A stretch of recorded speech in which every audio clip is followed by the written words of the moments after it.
Welcome back to Brownswood Nursery.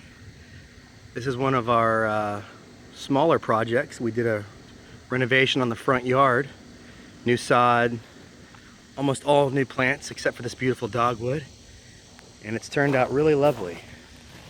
We've got some society garlic, this lavender flower you see there, which is a great perennial, surrounding a Camellia sasanqua.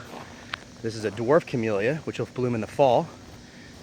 And then we've got this really nice St. Augustine sod, which leads up to the farfugium, which is this beautiful green lily pad plant.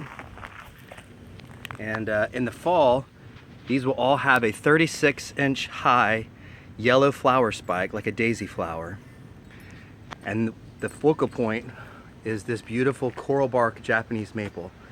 Now the coral bark, as the name sounds, or suggests rather, has a coral stem.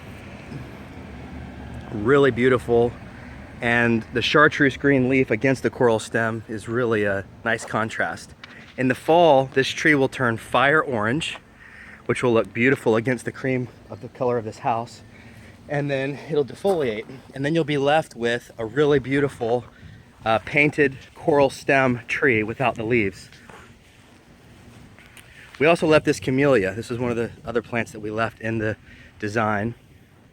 And then our farfugium leads us to the purple pixie loropetalum, which is this plant. It's a little hard to see at this immature age, the purple foliage against the chocolate brown mulch, but it has a beautiful purple foliage and a hot pink spider-like flower in the spring and the fall. And then we tiered that in front of the sunshine ligustrum, which is this chartreuse green and yellow mix. And they just really pop. So you can see the ones that are getting a little more shade have a little less yellow and a little more green. And then of course we have the dogwood with the birdhouses. And then we have the Encore Azalea row. Hopefully you can see this, I'm sorry it's so dark. But the Encore Azaleas are gonna take you all the way to the corner of the house to give a little bit of property line delineation, and are going to give 3 times a year blooms. So these Encore Azaleas bloom spring, summer, and fall.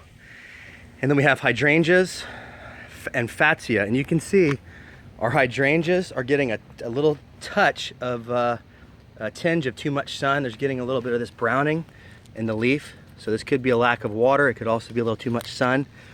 And the fatsia, we're seeing a little bit of that as well, so we'll have to keep an eye on that. And this spot might be getting a little more sun than we anticipated, or it's not getting quite enough water. We have some beautiful gardenias in front of the porch. This is the daisy gardenia, which has this beautiful daisy-like flower, hence the name. Incredibly fragrant. And you know, don't be so hard on yourself if you can't grow gardenias. They are not the easiest plant to grow.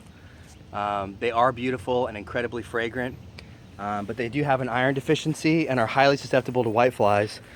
So 2 things you just have to consider when you're getting gardenias.